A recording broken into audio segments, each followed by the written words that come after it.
يحشرون إنما النجوى من الشيطان ليحزن. يا صباح الفل، عاملين ايه؟ وحشتوني، يا رب تكونوا بخير وفي احسن الاحوال. صباحكم زي الفل، صباح الهنا وصباح السعادة وصباح كل حاجة حلوة في الدنيا. حضرت فطار سريعا، حضرت سندوتش فلافل وحطيت فيه جبنة. شوفولي القمر.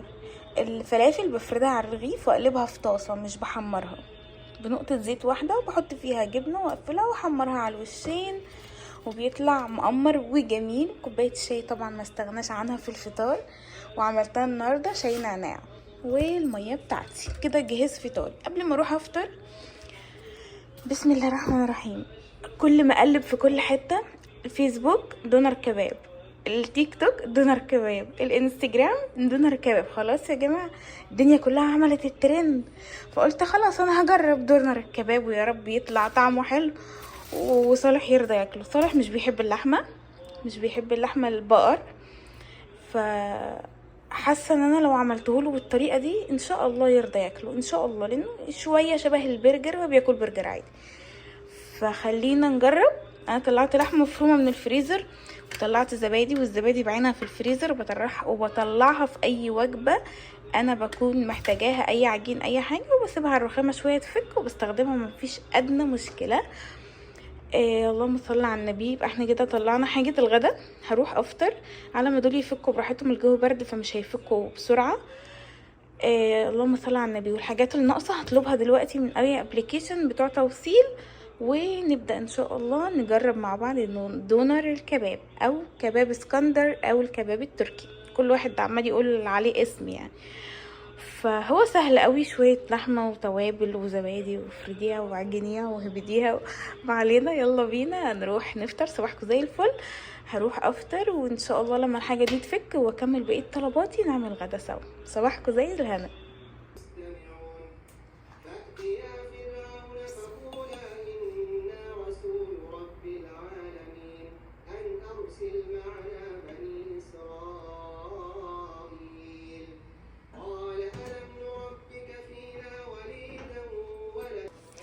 بصوا يا ولاد، تعالوا شوفوا سريعا انا جبت ايه. جبت شويه حاجات ناقصاني في المطبخ، وانا اصلا بدات الاوردر عشان اجيب سماق، ما عنديش سماق، عشان اجيب سماق واجيب بصل ابيض، ما لقيتش بصل ابيض، مش مهم، عندي بصل احمر عادي عشان السلطه بتاعه المشاوي بتاعه الحياتي عموما ليها بصل بالسماق بيبقى طعمها جميل. وكمان كنت عايزه اجيب طحينه ما جبتش، فجبت ايه؟ جبت بيض كلها، معلش تليفوني فصل. جبت بيض كلها كام يوم على اخر الشهر زي ما انا قلت لكم بس، فجبت نص كرتونه. جبت مشروم عشان عايزه اعمل بيكاتا، عندي لحمه ستيك رفيعه كده هتبقى خطيره في البيكاتا. جبت جبنه المراعي دي خطيره 100 مره. جبت نقانق، جبت حلوم عشان فطار ليا، جبت الكندر، جبت جرجير، وجبت العيش ده هناكلها النهارده اللي هو الاسكندر الكباب او الكباب التركي. في العيش ده طعمه حلو قوي. عندي عجين ان انا اعمل عيش بلدي اللي هو الصغير بتاع المشاوي بتاع الكفته وكده، بس ماليش خلق بصراحه. وجبت كيكه. بس كده، هي دي الطلبات اللي انا جبتها. ونسيت الطحينه اللي انا اساسا طالبه الاوردر عشانها، نسيت الطحينه، بس صلوحه مشكورا قال لي هجيب لك وانا جاي. فيلا بينا. عملت فنجان القهوه بتاعي، فطرت اللهم لك الحمد. ودول لسه مجمدين ازاي، لسه بدري، دي لسه عليها بدري، وده لسه عليه شويه، لسه بدري اصلا على الفطار. هعين بقى الحاجات دي في التلاجة سريعا ونشوف بقى الاكله بتاعتنا النهارده. معيشاكم معايا اليوم طبيعي. هتقولي لي فين الترويق؟ هقول لكم شقتي زي الفل حرفيا. ما عنديش غير شويه مواعين صغيرين بتوع الفطار هعملهم بعد الغدا. شقتي كلها فله شمعه منوره.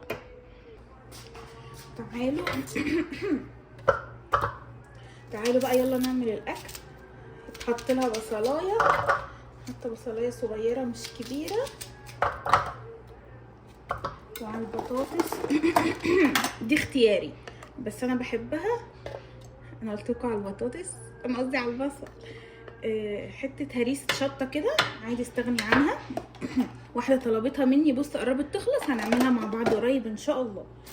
ودي اللحمه بتاعتنا اي كميه لحمه بقى، بما اننا فردين انا هعمل كميه بسيطه مش هعمل كميه كبيره. الناس بقى عماله تقول حلوه جميله خطيره، هنشوف عشان انا اخر واحده تعمل ترندات، اخر واحده تعمل الترند. عموما انا اصلا مش بحب الترندات، يعني مش بحب الوصفات بتاعه الترندات، عشان عارفه ان الحاجات اللي عليها هيصه كتير قوي دي تبقى وحشه في الاخر. بس هنشوف. حطيت ملح وفلفل وبابريكا وبصلايه ومعلقه زبادي ايه، وكوبايه زبادي، بس انا هاخد نصها بس عشان دي كبيره. شايفين هي اصلا لسه متلجه اهو. هاخد نصها والنص التاني هعمل بيه صوص الطحينه. وبما اني نسيت اجيب طحينه فصلوح هيجيب ان شاء الله وهو جاي، بس هسيب دي اعمل بيها الطحينه وبس كده. هروح اضرب الهيصه دي كلها بس عشان ليها تكه. ايوه بس هروح اضربها ونشوفها مع بعض. بصوا نفس العلبه بتاعت الزبادي حطيت فيها بابريكا وملح وشويه كزبره، شويه كزبره ناشفه، واحط فيها فص توم صغير. ده التوم بتاعي، فص توم صغير. وهحط معلقه خل، معلقه الخل بسم الله في نفس العلبه. انا مش عايزه اوسخ مواعين، انا مكسله اساسا اطبخ. بصوا معلقه خل، هقلبهم دلوقتي كلهم في بعض، وهحط عليهم معلقتين طحينه، ويبقى عندنا احلى صوص طحينه بالزبادي، احلى واجمل صوص طحينه بالزبادي خطير. فانا اهو جهزت الخلطه، يا دوبك صلوحه يجيب الطحينه اقوم حاطه عليها معلقتين الطحينه، ويبقى جهزت معانا الطحينه بتاعتنا.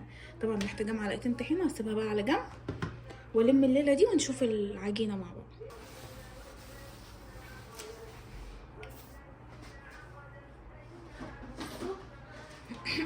هما بيفردوها على ورقتين زبده، هقطع كده ورقتين، هقطع كذا ورقه بقى،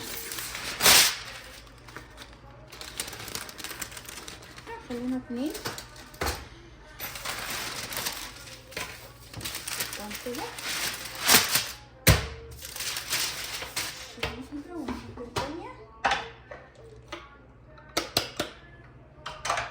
هي دي العجينه بتاعتنا اهي، لازم تبقى متسمغه معاكي كده. نعمل ايه بقى، ناخد حته ونبدا نفرد فيها. انا هجيب جلاس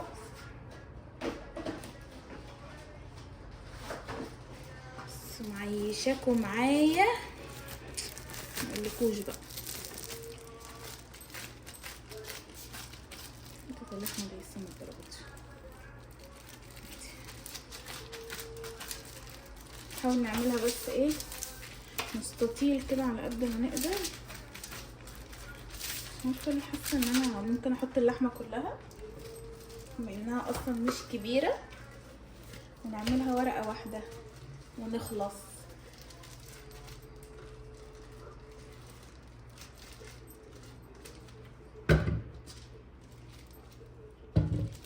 بس كده نفردها بقى،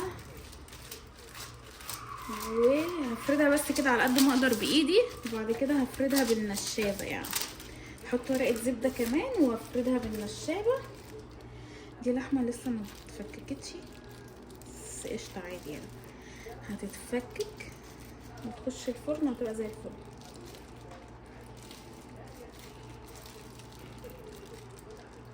هما بيعملوها رقيقه قوي، فانا كمان هعملها رقيقه قوي، همشي زي ما هما بيعملوها بالظبط ونشوف.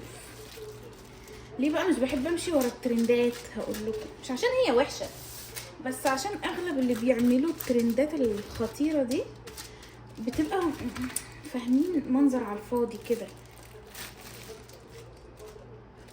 مش زي ما بيحكوا يعني في الفيديوهات. بس هنشوف. اللي خلاني اتشجع اعمل الترند ده ان عندي صالح ما بياكلش لحوم خالص غير لحم غنم، خروف كده، ما بياكلش لحم البقر يعني. فقلت هتبقى ايه، هتبقى حلوه، لو هي طعمها حلو هتبقى خطيره. هجيب النشابه، فيا رب يطلع طعمها حلو عشان يرضى ياكلها، وفي نفس الوقت نبقى دخلنا له لحوم. حرام ما بياكلش لحوم من دي، وانا اتعذبت معاه في حوار اللحوم ده يا ولاد.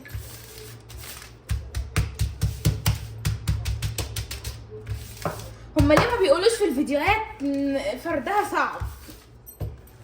بيبان في الفيديو ان هما بيعملوا كده خلاص اتفردت واتعملت. ايه ده؟ حاسه ان انا زودت صح، محتاجه كميه اقل. ما علينا، اهي نفردها الناحيه دي. فكرة يا جماعه والله فردها صعب، مش زي ما بيقولوا في الفيديو اعملي كده كده كده. ده انتوا ناس. يلا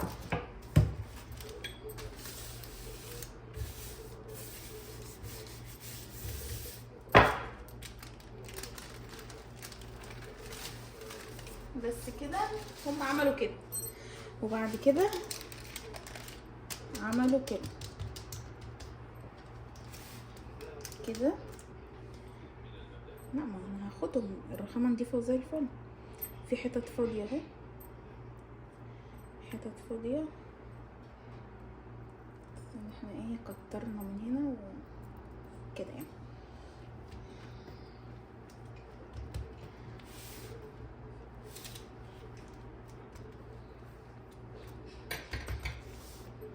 اصلا الحته دي فيها كتير. بالله بصوا معيشاكم معايا الفيديو بكل تفاصيله. هما بيعملوها رقيقه، فانا حاسه ان هي كتيره، فقشطه عادي نقسمها مفيش مشكله.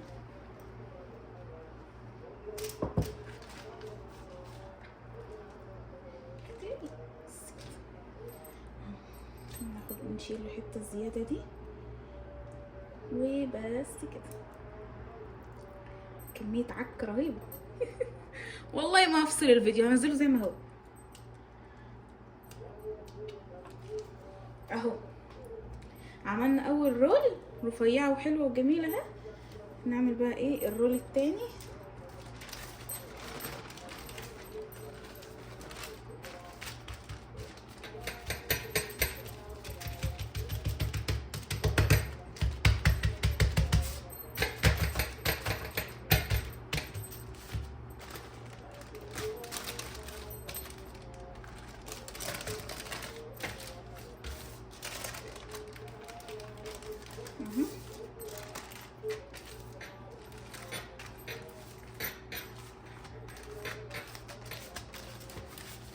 بس دخلهم بقى فرن نص ساعة، تلت ساعة من تحت، وهي 20 دقيقة 30 دقيقة. ايه ده؟ مش هولع الشواية، لا نص ساعة من تحت على طول.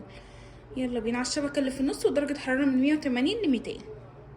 بصوا هما بيعملوا معاها سلطة الحاتي بالطماطم والكزبرة وبصل، بصل جوانح كده، بس انا مش بحب السلطة ولا صالح بيحب السلطة، فانا مش هعمل سلطة، بس بنحب البصل كده بالايه بالسماق ورشة ملح وشكرا على كده. السماق بيديله مزازة حلوة قوي، فهي بتأكل. هقطع كده ايه بصلاية واحدة كفاية على قدنا عشان نعمل بيها الساندوتشات. ويبقى انا كده جهزت ايه، جهزت غدانا. يا رب يطلع طعمه حلو. بس هعمل فيه تركه حلوه قوي، عشان ايه لو هو ما حبش طعم اللحمه، انها لحمه نظيفه ولحمه بلدي. الفكره معاه مش بلدي مستورده هنديه، لا الفكره مع صالح ان هو واخد موقف من اللحمه. فانا هحاول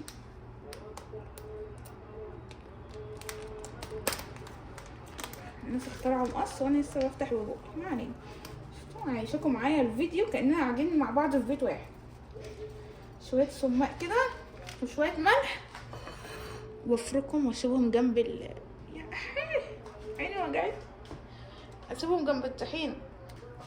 جهزنا الطحينه، جهزنا السماق بالبصل بالسماق، الخبز بياكلوها في خبز اللي هو الشامي العادي الابيض، بس زي ما انا قلت لكم مش لسه هطلع العجينه واعجن. وجرجير كمان، الجرجير ده هيتغسل دلوقتي ويبقى لسنا الكفته الحلوه بتاعتنا وبس كده. ويبقى احنا كده جاهز غدانا القمر. يلا بينا تعالوا بقى نشوف ايه هنعمل ايه تاني. عندي شويه مواعين مغسولين وزي الفل، هشيلهم سريعا ادخلهم اعين كل حاجه في مكانها. وعندي مواعين عايزه تتغسل، هفضي ده الاول. خلصت، شايفين نفت وبقت زي الفل ومفيهاش اي حاجه. تعالوا بقى ايه نغسل شويه المواعين الحلوين بتوعنا دول. شويه مواعين صغيرين هيخلصوا في ثانيه الا ثانيه.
خلاص خلصت مواعين، ما كانوش مش شويه كتار، هو اللي في السبت دول بس، ما كانوش كتار خالص.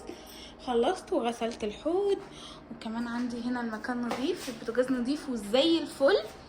وهنا خلاص كمان جهزت كل حاجتنا. هاخد الجرجير ده اغسله واللحمه في الفرن.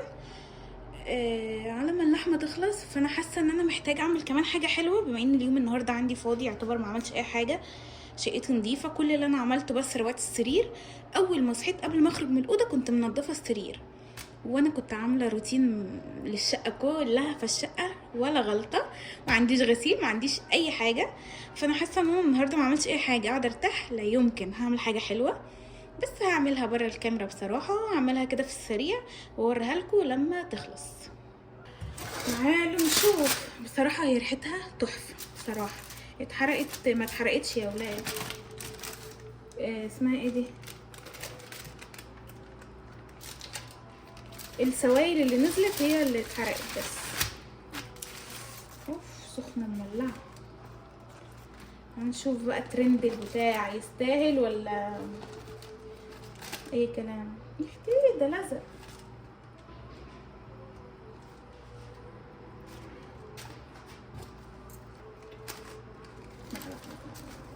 لا سخنه مولعه.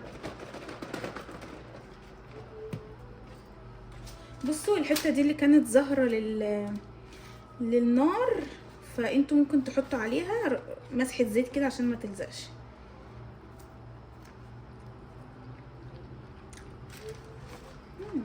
لحمه مفرومه عادي يعني. بس ان شاء الله ان شاء الله ان شاء الله صالح يحبها. خلاص كفايه كده نلم الليله دي. تعالوا بقى هعمل، مش هسيبها كده هي لسه سخنه اهي اهي، هي شرايح رفيعه كده، مش هسيبها كده، هعمل فيها تركه عشان طعمها يتغير. تعالوا نشوف هنعمل فيها ايه. بصوا ولعت فحم، ولعت فحمايه كده. ما ينفعش اقفل الترند كده، لازم اقفل الترند قفله تليق بيا. شويه زيت ونفحمها بقى احلى تفحيمه. نغطيها كده ونسيبها بقى تتغلغل في الفحم بحيث ان احنا نغير طعمها ونخليها كباب يعني. ما شفتش حد عمل فكره الفحم دي، هي من غير الفحم لحمه مفرومه عادي، لحمه مفرومه بسمك رفيع محطوطه في الفرن بس كده، نفس طريقه الكفته بس الشكل والسمك مختلف. فعشان نخليها كباب، الكباب بيبقى ايه مشوي على الفحم، احنا عملنا فحمايه حلوه مسكره. خلاص كده. اوه ريحه البتاع عبت المطبخ كله. هنا عندي الرغيف، حط فيه قطعه، احشي بقى براحتك كده، ونحط فيه شويه بصل وشويه صوص طحينه. انا حاطه البصل والطحينه والحاجات دي كلها لوحدها، هحشي بس السندوتشات. حاسه ان هو يعني الكميه بترمي كتير. نعبي كده السندوتش.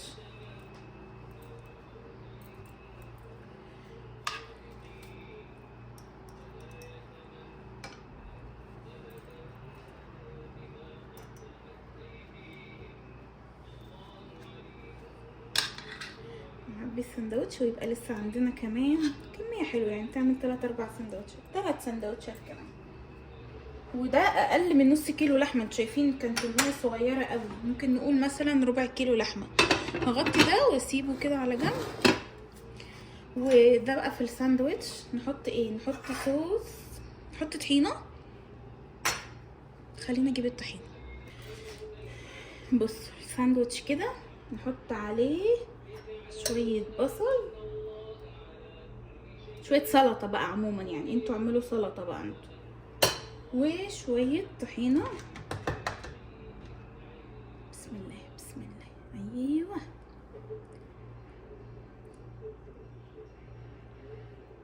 وبس كده. واحلى ساندوتش كفته، انا شايفاه كفته عادي يعني، ولا كباب ولا بتاع. نحط هنا كمان. انا هعمل سندوتشين 2 وناكلهم، وهاخد معايا الحاجه على الصينيه، واللي عايز يزود عشان البصل لما بيتحط في العيش بيطريه، لما بيقعد فتره يعني بيطريه وكده. فايه سندوتشين 2 والاتنين التانيين نزود. خدت جرجير جنب الاكل وبيبسي، ولسه معايا هنا كميه اهي. نكمل بعيش بلدي، بعيش فينو، بايا كان العيش اللي انت عايزاه مش هيقولك لا. وهو ده غدانا النهارده. هروح اتغدى واجيلكوا بقى بالفيدباك بعد الغدا، واحنا بنشرب القهوه وبنعمل الكوكيز. عملت الكوكيز، ايه رايكم؟ عملت امريكان كوكيز وبقينا اتغدينا وكل امورنا تمام. هحطه دلوقتي، ايه اللي انا بقوله ده، في الفرن. هو كان في التلاجة، انا هحطه بقى في الفرن. ما صورتش معاكم وانا بعمله، انا عملته عملت كميه بسيطه قوي، عملت بس 50 جرام زبده حاجه كده، معلقتين كبار، وكوبايه دقيق واحده. طلعت لي كميه قد دي كمان.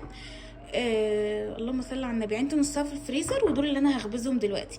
دخلتهم التلاجة، اما الباقي عينته في الفريزر بطلع منه على القد. وانا عاملاه ميني كوكيز كده صغنون شكل عشوائي. دول كانوا في التلاجة، هحطهم دلوقتي في الفرن واعمل معاهم قهوه سعودي بقى، بما ان في كوكيز يبقى لازم فنجان قهوه كده يبرد القلب، يمخمخ النافوخ كده يعني. فهحط دول في الفرن. الكوكيز 9 دقايق بس في الفرن بس. هيطلع معاكي طري، مش مهم، هو بيطلع طري. هتسيبيه بره شويه على شبكه التبريد او بره شويه في الهواء عموما، وبعدها مفيش 5 دقايق بيتماسك وبيبقى دايب من جوه كده ومقرمش من بره كده، بيبقى خطير. انا عملت معاكم قبل كده في فيديو، فعشان كده ما حبيتش اطول الفيديو عليكم. انا عجنت بس كوبايه دقيق كده على قد سريعا، عملت لي قد الكميه دي. دول 6 كوكيزات، انا عينت 9 في الفريزر وبس كده. يلا بينا.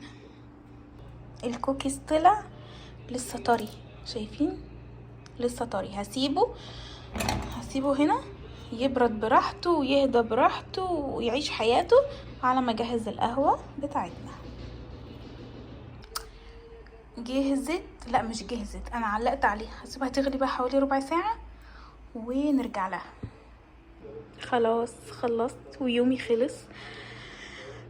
عملنا القهوه وخدت كوكيز خطير يا ولاد، خطير خطير وكيوت وجميل. شايفين دي شوكولاته، هي مش محروق، ده شوكولاته. هاخده واخد صينيه القهوه الحلوه بتاعتي واروح اقعد في المجلس امنتج لكم الفيديو. هينزل حالا، هخلصه حالا وهينزل حالا. النهارده تقريبا الثلاث، هينزل دلوقتي. اللهم صل على النبي. وشطبت المطبخ، خليت المطبخ زي الفل، وغسلت كمان مواعين الغدا. عايزه اقول شهاده حق، هو الساندوتش طعمه خطير. التركه بتاعت الفحم مدياله تغيير رهيب. انت لو كلتيه، انا دقته من غير فحم ودقته بفحم.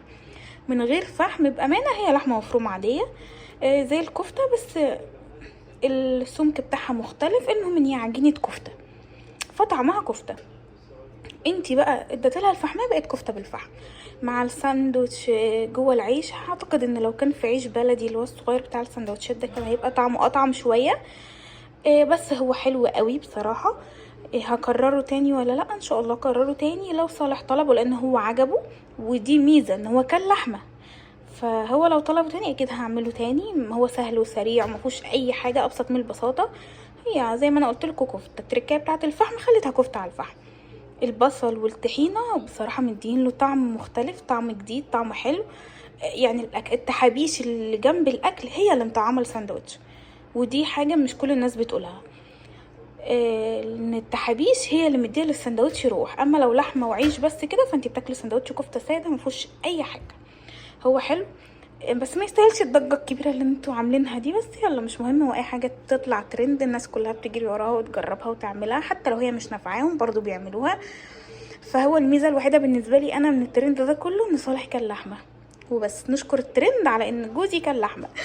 يلا بألف هنا والشفا لكل اللي جربه واللي عجبه واللي ما عجبوش. الناس اذواق يا جماعه، انا ممكن اعمله يعجبني، ممكن الناس تعمله ما يعجبهاش. ففي الاول وفي الاخر الناس اذواق، والاكل اذواق، واللبس اذواق، وكل حاجه في الدنيا هي مجرد اذواق، ولولا اختلاف الاذواق لبرت السلع. فمش شرط اللي يعجبني يعجبك ولا اللي يعجبك يعجبني. هي كانت تجربه لطيفه وفي نفس الوقت كانت خفيفه كده، ما وقفتنيش في المطبخ كتير. فالف شكر لصاحب الترند. يلا خلص الفيديو بتاعي النهارده. هاخد الصينيه بتاعتي الحلوه، الكوكيز انا قسمته اديته لصالح نصه، بس هو مش هيشرب قهوه معايا. فانا هاخد الصينيه الحلوه بتاعتي واروح اقعد في المجلس. يا رب يكون يومي عجبكم، يومي خفيف لطيف. الناس اللي بتقولي صور لنا كل يوم، اصور لكم كل يوم؟ انا كل يوم بعمل نفس الحاجه، واوقات كتير ما بعملش اكل، ناكل عيش وجبنه، تونه، نفتح تونه، نعمل بيض، وشقتي بتبقى نظيفه طول الوقت، ما عنديش حد بيوسخ. فاصور لكم كل يوم اوريكم ايه؟ ما فيش اساسا اي انجازات في اليوم. فده ابسط يوم النهارده. يا رب يكون يومي عجبكم وروتيني عجبكم. اشوفكم في فيديو جديد ويوم جديد. متنسيش تحطي لي لايك، تقولي لي رايك في الكومنتات، واشوفك في يوم جديد وفيديو جديد، ومع الف سلامه.